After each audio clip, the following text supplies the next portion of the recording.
अस्सलाम वालेकुम नाजरीन, आज की इस वीडियो में आप जानेंगे कि याजूज मजूज कहाँ से और किस जगह से निकलेंगे और इस वक्त याजूज मजूज कहाँ हैं और याजूज मजूज को मौत कैसे आएगी।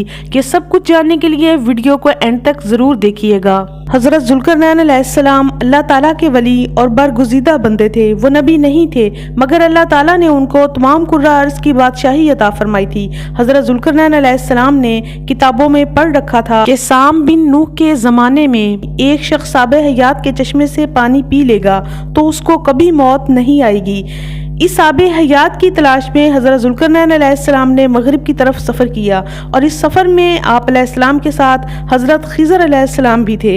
हज़रत खिज़र अलैहिस्सलाम आबे हयात के चश्मे तक तो पहुँच गए और वो पानी भी पी लिया मगर हज़रत ज़ुल्करनैन अलैहिस्सलाम पानी पीने से महरूम रहे। याजूज मजूज याफस की औलाद में से हैं। याफस बिन नूह अलैहिस्सलाम हज़रत नूह अलैहिस्सलाम की औलाद में से हैं और इनका शुमार नूह अलैहिस्सलाम के इन बेटों में होता है जो कि ईमान आए थे और यही तूफान नूह के वक्त भी कश्ती में सवार हुए। वारका से मालूम हुआ कि सैलाबी रेले की तरह पहाड़ों से ये जमीन पर यलगार करने वाले वहशी याजूज मजूज की तादाद 1000 की निस्बत होगी, यानी एक मुसलमान और 999 जहन्नमी याजूज मजूज होंगे।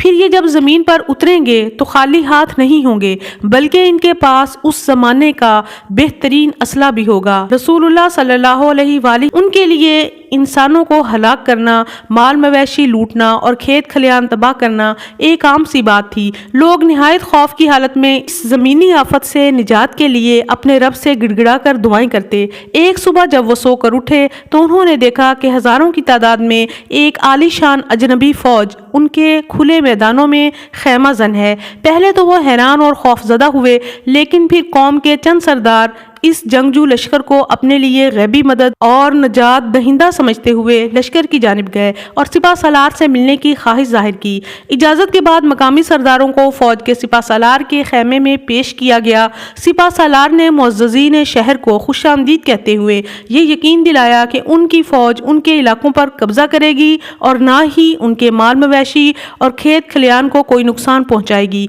मकामी सरदार जंगी लिबास में मलबूस फ़ौज के सिपा सालार का हुस्न अखलाक और तर्ज मेहरबानी देखकर मुतमईन हो गए, लेकिन जब उनके सामने ये बात लाई गई कि वो दुनिया के अजीम बादशाह ज़ुल्करनैन से हम कलाम होने का शर्फ हासिल कर रहे हैं तो वो बहुत हैरान हुए। तारीख में रकम है कि जब उनके जुल्म सितम की शिकायत आबादी वालों ने हज़रत ज़ुल्करनैन से की तो ज़ुल्करनैन ने 2 पहाड़ों के दरमियान बुनियाद खुदवाई और जब पानी निकल आया तो पिघलाए हुए तांबे और गारे से पत्थर जमाए गए और लोहे के तख्ते ऊपर नीचे चुनकर उनमें लकड़ी और कोयला भर दिया गया और फिर उसमें आग लगा दी गई। इस तरह ये दीवार पहाड़ की बुलंदी तक पहुंच गई और फिर इसमें पिघलाया हुआ तांबा डाल दिया गया, यहाँ तक कि कोई जगह नहीं छोड़ी गई। उम्मुल मोमिनीन हजरत ज़ैनब बिनते हजश रज़ी अल्लाह तआला अन्हा बयान फरमाती हैं कि नबी करीम सल्लल्लाहु अलैहि वसल्लम उनके यहाँ तशरीफ लाए तो आप कुछ परेशान थे। फिर आप सल्लल्लाहु अलैहि वसल्लम ने फरमाया, अल्लाह के सिवा कोई सच्चा माबूद नहीं। अरब इसी शर की वजह से हलाक हो गए जो अब करीब आ पहुंचा है।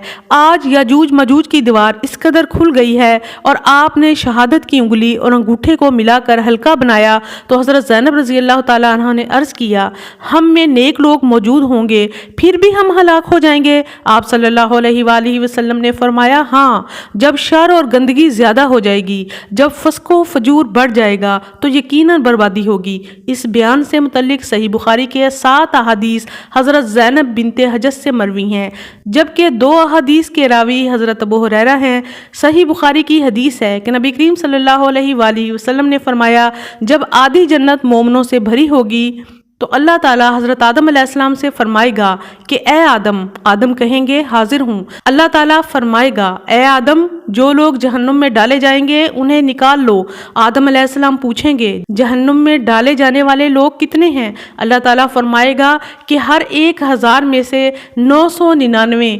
यही वो वक़्त होगा कि जब बच्चे गम से बूढ़े हो जाएंगे और हामला औरतें अपना हमल गिरा देंगी और तुम लोगों को नशे की हालत में देखोगे, हालांकि वो नशे की हालत में नहीं होंगे। फिर अल्लाह का अजाब सख्त होगा। सहाबा कराम रज़ी अल्लाह ताला अन्हुम अजमाइन को ये बात बहुत सख्त मालूम हुई। تو انہوں نے عرض کیا یا رسول اللہ صلی اللہ علیہ وآلہ وسلم پھر ہم میں سے وہ خوش نصیب شخص کون ہوگا؟ حضرت صلی اللہ علیہ وآلہ وسلم نے فرمایا کہ تمہیں خوشخبری ہو کہ 1000 یاجوج ماجوج کی قوم سے ہوں گے اور تم میں سے وہ ایک جنتی ہوگا۔ پھر آپ صلی اللہ علیہ وآلہ وسلم نے فرمایا اس ذات کی قسم جس کے ہاتھ میں میری جان ہے، مجھے امید ہے کہ تم لوگ اہل جنت کا 1/3 حصہ ہوگے۔ راوی نے بیان کیا کہ ہم نے اس پر اللہ کی حمد بیان کی اور اس کی تکبیر کہی۔ پھر حضرت صلی اللہ علیہ وآلہ وسلم نے فرمایا اس ذات کی قسم جس کے ہاتھ میں میری جان ہے، مجھے امید ہے کہ آدھا حصہ اہل جنت کا تم لوگ ہوگے۔ تمہاری مثال دوسری امتوں کے مقابلے میں ایسی ہے جیسے کسی سیاہ بیل کے جسم پر سفید بالوں کی معمولی تعداد ہوتی ہے۔ یاجوج ماجوج کا خروج ظہور مہدی علیہ السلام اور خروج دجال کے بعد حضرت عیسیٰ علیہ السلام کی موجودگی میں ہوگا۔ حدیث شریف میں ہے کہ یاجوج ماجوج روزانہ اس دیوار کو توڑتے ہیں اور پھر دن بھر اس دیوار کو توڑنے کے قریب ہو جاتے ہیں، تو ان میں سے کوئی کہتا ہے کہ چلو کل توڑ ڈالیں گے۔ دوسرے دن جب اس دیوار کے ٹوٹنے کا وقت آئے گا تو کوئی کہے گا چلو انشاءاللہ اب اس کو کل توڑ دیں گے، اور انشاءاللہ کہنے کی برکت سے یہ دیوار دوسرے دن ٹوٹ جائے گی۔ یہ قیامت قریب ہونے کا وقت ہوگا۔ دیوار ٹوٹنے کے بعد یاجوج ماجوج نکل پڑیں گے اور زمین میں ہر طرف فتنہ فساد کریں گے، تاہم یہ مکہ مکرمہ اور مدینہ میں داخل نہیں ہو پائیں گے۔ ان کی تعداد اس قدر زیادہ ہوگی کہ جس کا کوئی شمار نہیں۔ ان کا بے پناہ سیلاب ایسی شدت اور تیز رفتاری سے آئے گا کہ کوئی انسانی طاقت انہیں روک نہیں سکے گی۔ یوں معلوم ہوگا کہ ہر ٹیلے اور پہاڑ کوہ طور کی طرف چلے جاؤ، اور پھر اللہ تعالیٰ یاجوج ماجوج کا خروج فرما دے گا۔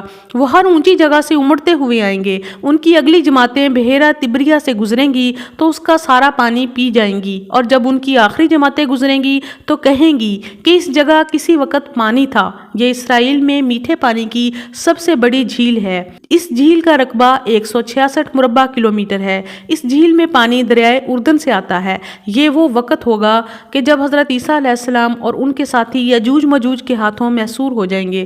پھر حضرت عیسیٰ علیہ السلام اور ان کے ساتھی اللہ تعالیٰ سے دعا کریں گے تو اللہ تعالیٰ یاجوج ماجوج کی گردنوں میں ایک کیڑا پیدا فرما دے گا جس سے یہ سب یکلخت ہلاک ہو جائیں گے، اور اس کے بعد حضرت عیسیٰ علیہ السلام اور ان کے ساتھی کوہ طور سے نیچے اتریں گے تو زمین یاجوج ماجوج کی لاشوں سے بھری پڑی ہوگی۔ ایک بالشت جگہ بھی ایسی نہ ہوگی جو یاجوج ماجوج کی باقیات اور بدبو سے خالی ہو۔ پھر حضرت عیسیٰ علیہ السلام اور ان کے ساتھی دعا کریں گے اور اللہ تعالیٰ بہت سے ایسے بھاری بھرکم پرندوں کو بھیجے گا جن کی گردنیں اونٹ کی گردن کی مانند ہوں گی، جو انہیں اٹھا کر لے جائیں گے اور جہاں اللہ چاہے گا وہاں انہیں پھینک دیں گے۔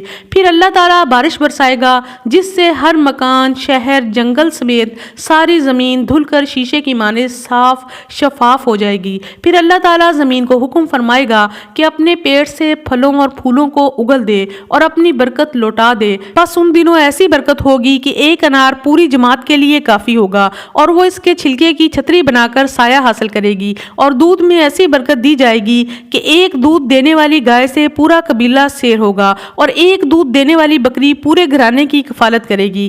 اسی دوران اللہ تعالیٰ ایک خوشگوار ہوا بھیجے گا جس کی وجہ سے سب مسلمانوں کی بغلوں کے نیچے ایک خاص بیماری ظاہر ہوگی اور سب کے سب وفات پا جائیں گے۔ صرف بد لوگ ہی باقی رہیں گے جو زمین پر جانوروں کی طرح بدکاری کریں گے، اور ایسے ہی لوگوں پر قیامت آ جائے گی۔ اگر دور حاضر کا تجزیہ کیا جائے تو قیامت کی نشانیاں بتدریج پوری ہوتی جا رہی ہیں، تاہم اللہ تعالیٰ ہم کو تمام کبیرہ اور صغیرہ گناہ سے دور رکھے اور توبہ استغفار کرنے کی توفیق عطا فرمائے۔ ناظرین، آج کے لیے اتنا ہی۔